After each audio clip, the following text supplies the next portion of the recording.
Welcome back friends. दोस्तों CPO में जो पोस्ट प्रेफरेंसेस को आपको फिल करना है, तो पहले आपको ये समझना होगा कि जिस पोस्ट के लिए आप प्रेफरेंस देने जाते हैं वो पोस्ट का एक्चुअल वर्क क्या है, और उसके बाद ही आप पोस्ट प्रेफरेंसेस को फिल कर सकते हैं। तो जितनी भी पोस्ट है उन सब का मैं आपको एक छोटा सा एनालिसिस बता देता हूँ कि कौन सी पोस्ट का क्या वर्क प्रोसेस है, या फिर अगर आप दिल्ली में रहते हैं तो आपके लिए अगर होम स्पेस चाहिए, ओके, दिल्ली में ही जॉब करनी है, तो उसके लिए आपके पास क्या क्या ऑप्शंस हैं, क्या क्या चांसेस हैं, उनकी यहाँ पर हम बेसिकली बात करेंगे। ओके, अगर फिर भी आपका कोई डाउट रह जाता है तो आप जरूर कमेंट बॉक्स में पूछ लें, और इस वीडियो को लाइक करें, चैनल को सब्सक्राइब कर लें ताकि हर एक वीडियो का नया अपडेट आप तक आता रहे।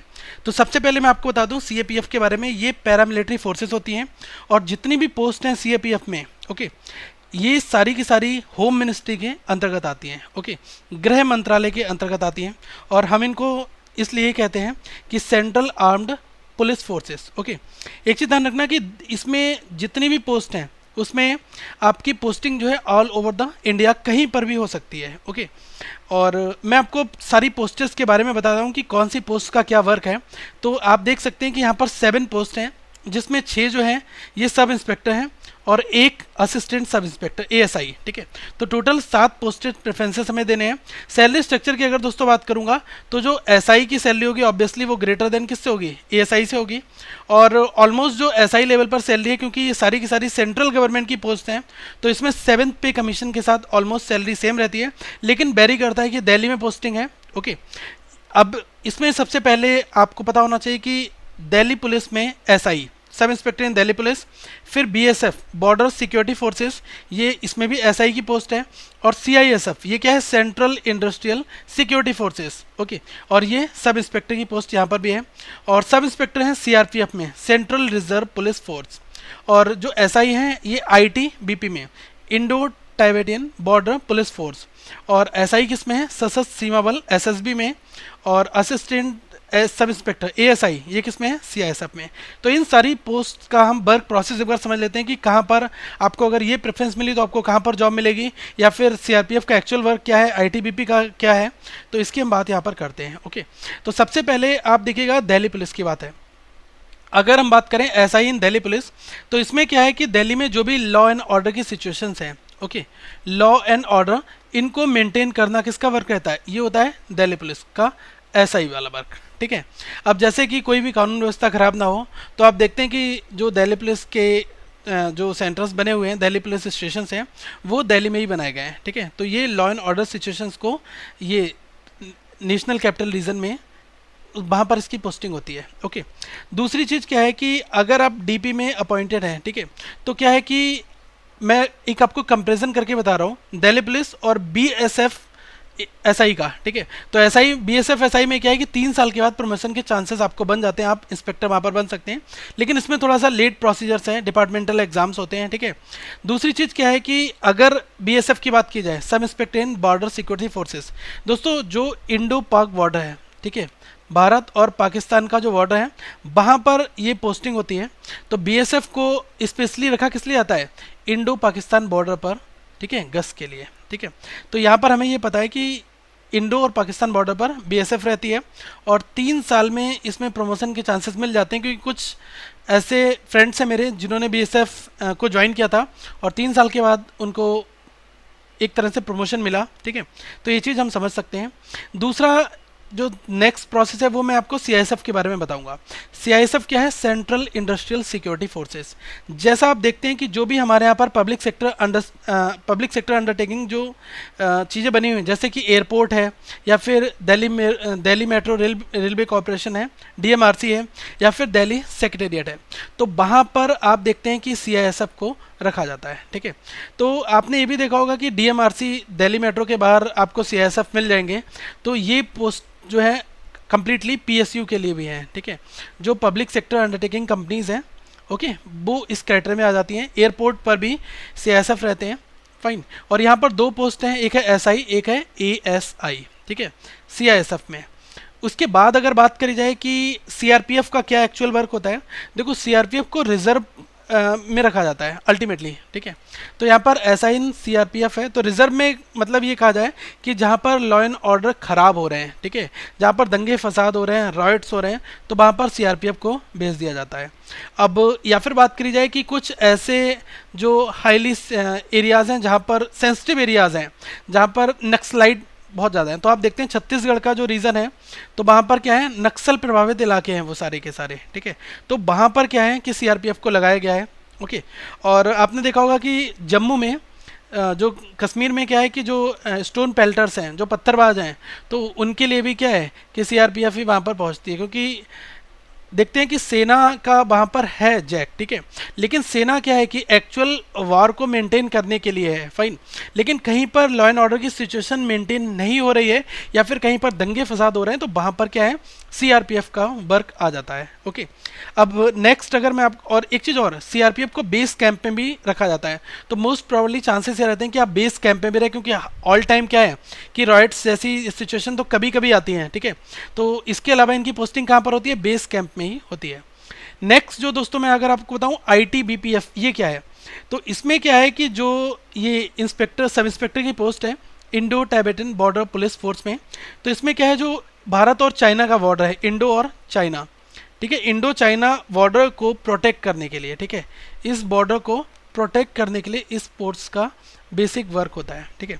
तो कहाँ से कहाँ तक आप देख सकते हैं, लद्दाख से लेकर अरुणाचल प्रदेश तक, ठीक है। तो यहाँ पर इनकी ज्वाइनिंग हो जाती है, ओके। अब नेक्स्ट अगर मैं बात करूँ एसएसबी की, तो ये क्या है, ये दोस्तों सशस्त्र सीमा बल, ठीक है। तो ये कहाँ कहाँ पर होते हैं, ये होते हैं आपको जैसे इंडो नेपाल का बॉर्डर है, इंडो नेपाल बॉर्डर पर इनको रखा जाता है, और इंडो भूटान पर, ठीक है। इन बॉर्डर को प्रोटेक्ट करने के लिए सब इंस्पेक्टर इन एसएसबी, सशस्त्र सीमा बल। अब आपको एक आइडिया ये लग गया होगा कि अल्टीमेटली ये जो पोस्ट हैं ये क्या इनका वर्क प्रोसेस है, अब क्या क्या है। अब मैं आपसे एक चीज़ ये पूछना चाहता हूँ कि जैसे अब आपकी कोर डिमांड क्या है, मतलब कि आपकी डिज़ायर्ड जॉब क्या है। अब जैसे कुछ लोग दिल्ली में रहते होंगे, ठीक है, जो दिल्ली के लोकल होंगे, तो वो चाह रहे होंगे कि यार दिल्ली पुलिस मिल जाए तो बेस्ट है हमारे लिए, क्योंकि हम तो दिल्ली में ही रहते हैं। या फिर कुछ का मन ये होगा, ऐसा बिल्कुल भी नहीं है कि अगर आप मध्य प्रदेश में रहते हैं और आपको डीपी नहीं मिल सकता। दोस्तों इसमें लोकल प्रेफरेंसेस कुछ भी नहीं है, जिसके मार्क्स सबसे ज़्यादा होंगे उसको दिल्ली पुलिस मिलती है। दिल्ली पुलिस की कट ऑफ सबसे ऊपर जाती है। दिल्ली पुलिस हर बंदे की लेवल में टॉप पर रहता है, क्योंकि राजधानी में उसकी जॉब लगती है, और डीपी में सबसे हाई हैवी कट ऑफ इसकी जाती है। तो अगर आप किसी भी जोन में रहने वाले हैं, आप दिल्ली पुलिस में बिल्कुल आ सकते हैं, ओके। और ये सारी की सारी जितनी भी पोस्ट मैंने यहाँ पर बताई, ये आपकी गृह मंत्रालय होम मिनिस्ट्री के अंतर्गत आ जाती हैं, ओके। दूसरी चीज़ यहाँ पर मैं आपको ये बताना चाहूँगा कि जैसे आपकी इच्छा है कि आप किसी भी पब्लिक सेक्टर अंडरटेकिंग जो है उस कंपनी में एज ऐसा ही वर्क करें, ठीक है। जैसे कि डीएमआरसी में अगर आप चाहते हैं, ठीक है, यहाँ का वर्क प्रोसेस आपको ऑलमोस्ट पता होगा, ठीक है, कि सिक्योरिटी को मेंटेन रखना कंप्लीटली, और यहाँ पर किसी भी तरीके की कोई वारदात ना हो, तो वो जुरिडिक्शन किसके अंतर्गत आता है, ये आ जाता है आपका अल्टीमेटली सीआईएसएफ के अंतर्गत, ठीक है। कि जो भी हमारे यहाँ के जो एक तरह से जो ऐसे इमारतें हैं जो काफ़ी पुरानी हैं, या फिर बात की जाए जो सेंट्रल के लेवल में आ जाती हैं, सचिवालय हैं, ठीक है, या फिर होम मिनिस्ट्री के कुछ रीजन्स हैं, तो वहाँ पर अल्टीमेटली सीआईएसएफ को ही रखा जाता है। और मैंने आपको सारी पोस्टेस के बारे में बता दिया है कि कौन सा कहाँ पर, नेपाल बॉर्डर पर कौन रहेगा, आईटीबीपी इंडो चाइना बॉर्डर पर कौन है, ठीक है, बीएसएफ इंडो पाक बॉर्डर पर है। तो ये चीज़ें आपको जब पता लग जाएंगी, तो अब आपकी इच्छा कहाँ पर है, ठीक है, तो उसके बाद ही आप इन पोस्ट को अपने आप से फिल करें। ऐसा अगर मैं आपको बता दूं कि आप सबसे ऊपर सीआईएसएफ रख दें, ठीक है, तो ये तो आपकी इच्छा के ऊपर है ना कि आप किसको चाहते हैं। अब आपको सारी पोस्ट पता चल गई, फिर जब आप पोस्ट को फिल करें दोस्तों, तो इन चीज़ों को वहाँ पर रख सकते हैं, ओके। तो इस तरीके से हम इन चीज़ों को समझ सकते हैं। और होम डिस्ट्रिक्ट की अगर बात की जाए तो वो दिल्ली पुलिस में ही पॉसिबल है। अगर आप ये सोचें कि सीआईएसएफ में आपको पोस्ट मिल जाए और आपके होम डिस्ट्रिक्ट में मिल जाए, तो ये पॉसिबल नहीं है दोस्तों।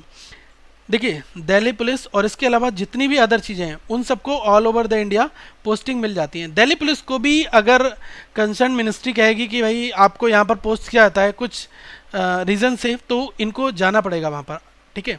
लेकिन ये है कि 95% चांसेस क्या हैं कि दिल्ली पुलिस में अगर हैं तो आप दिल्ली में ही आपकी जॉब लगेगी, ठीक है। लेकिन जितनी भी रेस्ट पोस्ट हैं वो क्या है, ओवर द इंडिया, मतलब कि ऑल ओवर द इंडिया में किसी भी रीजन में आपको वहाँ पर शिफ्ट किया जा सकता है, ठीक है।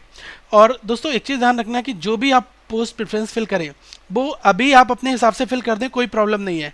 लेकिन जब क्या है कि आपका फिजिकल और मेडिकल और जो आपका सेकंड पेपर है वो हो जाएगा, तो उसके बाद एक आपके पास मैसेज भी आता है, और उस मैसेज के बाद क्या है कि आप इसको फिर से ऑर्डर आप अपना दे सकते हैं, ठीक है।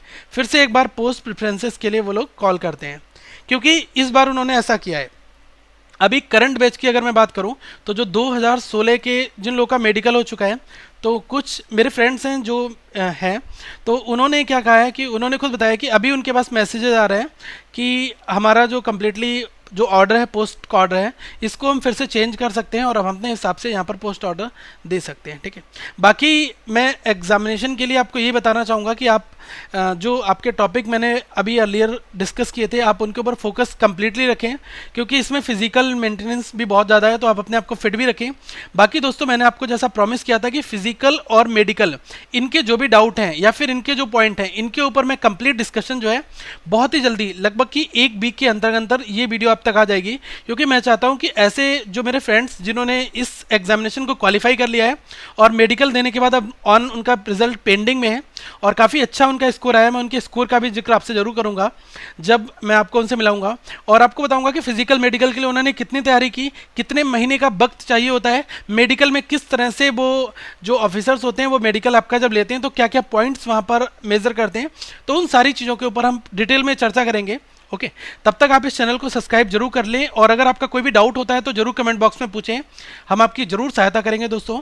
और आप चैनल को सब्सक्राइब करें, और कुछ प्लेलिस्ट हैं आपके एग्जाम्स के लिए, आप यहाँ पर इनको फॉलो कर सकते हैं। अगली वीडियो में मैं आपसे फिर मिलूंगा। Thank you so much, have a good day.